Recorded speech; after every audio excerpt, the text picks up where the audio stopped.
Hello students.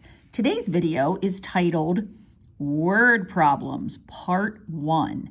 And because I really want you to understand this process, we're just going to do one example in this video, and then I'll do a second video, Word Problems Part 2, where I'll do another example.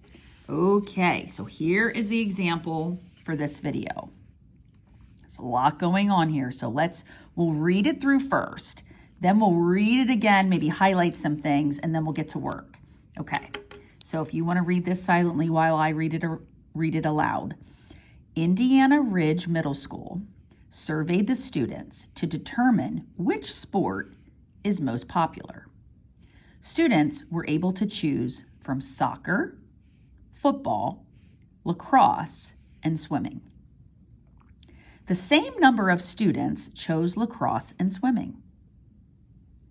The number of students who chose soccer was double the number of students who chose lacrosse.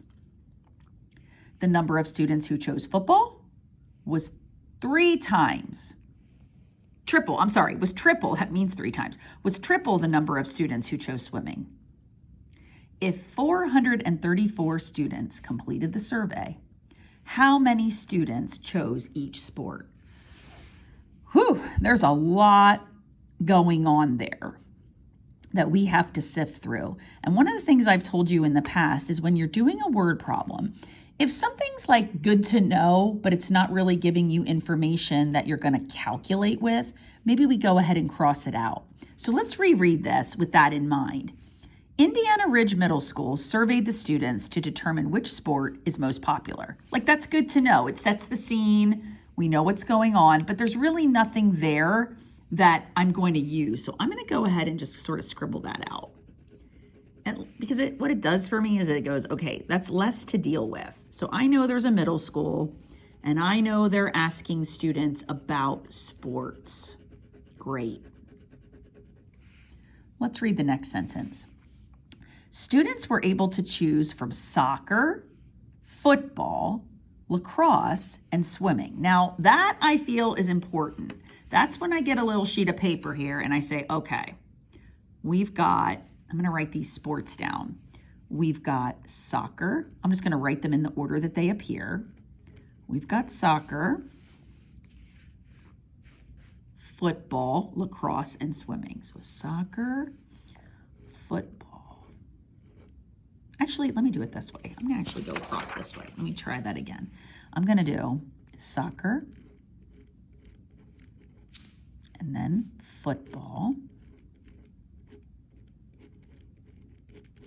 and then lacrosse, and finally swimming. Okay? And with that, I can kind of get rid of that sentence. I can because I got it. I got it on my paper. So let me start to cross that sentence out. Just somehow this gives me some sort of sense of calm that I don't have so many words to deal with. Okay, great. All right, now let's read on. The next sentence says, the same number of students chose lacrosse and swimming. So there's something here about lacrosse and swimming, and the exact same number of students picked both of those sports as like their favorite. So when I think of lacrosse and swimming, right, I don't know how many students picked it, but I know that it's the same. And when I don't know something, like when I'm needing to hold the place for a number that I'm later going to solve for, maybe I call that X. So I'm going to say X students chose lacrosse and X students chose swimming. So like if this is 10, this is 10. If this is 20, this is 20. If this is 100, this is 100. But I'm just using an X to hold the place. And then I can get rid of this sentence.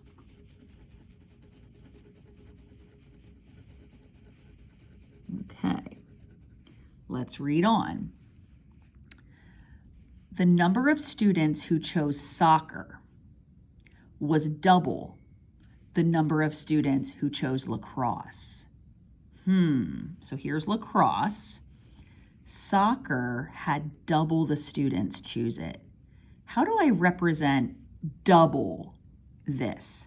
Like if this was 10, right? This would be 20. If this was 40, double that, this would be 80. What am I doing here? What am I multiplying by to get from lacrosse to soccer to double it? Hopefully you're thinking I'm multiplying by 2. So x times 2, which I like to write like this, 2x, because doesn't 2x mean 2 times x? I'm doubling my lacrosse choices. Great. I'm going to cross that sentence out. This is just chipping right along here. Okay. All this is now gone because I've like handled it on my paper. Okay.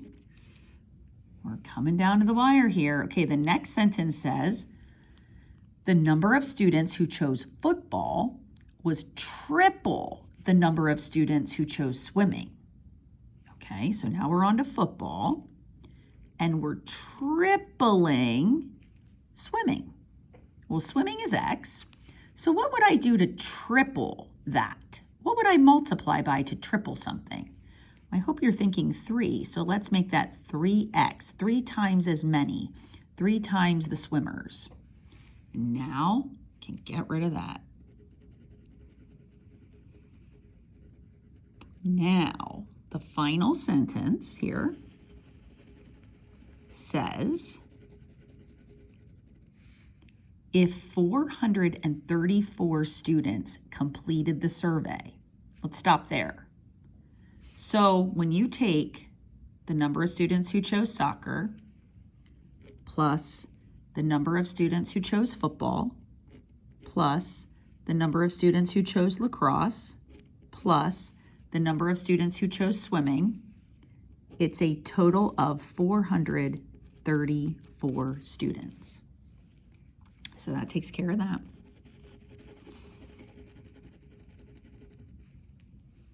How many students chose each sport? So we've got to find the actual numbers that are going to click in here. Well, we know how to solve equations. We've been studying one-step and two-step equations. So if you look at our left side of our equal sign, we've got some like terms. In fact, all of these terms, we have 4 terms, 1, 2, 3, 4, and our coefficients are 2, 3, 1. We know there's like a 1 here, right, and a 1. Come on, refocus for me. There we go. The camera didn't want to focus there for a second. So let's add these together. So 2x plus 3x, 5x, 6x, 7x. So I've got 7x on the left side equals 434. Now we want to solve for this x. We want to get it alone. We want to get rid of 7. Well, the operation being done right now between the 7 and the x is multiplication. So the opposite operation is division. So I'm going to divide by 7, both sides. These 7 divided by 7 is 1, and 1 times x is just x equals. Now 434 divided by 7, I may have to do a little side hustle here. 434 divided by 7. 7 does not go into 4. It does go into 43 6 times. 6 times 7 is 42. Subtract that, bring down the 4. And 7 fits into 14 twice. 2 times 7 is 14, with a remainder of 0. So x is going to be right here, 62. Now what's so cool about that, once we know that x is 62, watch what happens up here. That means 62 students chose swimming. 62 students chose lacrosse. Remember, the same number chose lacrosse and swimming. Now we go over here, 3 times x. Now remember, x is 62, so 3 times 62. Let's see what that is. Let's do that here. 62 times 3 2 times 3 is 6. 6 times 3, let's see, that's 18. So 186 students chose football. And 2 times x, that's 2 times x, 62. I think I can do that in my head. That's 124. So you would finish that by saying 124 students chose soccer, 186 students chose football, 62 students chose lacrosse, and 62 students chose swimming. Now, if you really want to check your work, you could add these 4 numbers together and see if you get 434. Let's do that. So if I add 124 to 186 to 62 to 62, let's see what I get. Okay, 4 plus 6 is 10, 12, 14. Carry the 1. 1 plus 2 is 3. 3 plus 8 is 11. 11 plus 6 is 17. 17 plus 6 is 23. Carry the 2. 2, 3, 4. And see how that checks out? 434. 434. And that, my friends, is how you do a word problem with some algebra. So hopefully that made sense. We're just going to do the 1. And like I said, I'll follow up with a part 2. Thanks for watching, and happy trails to you.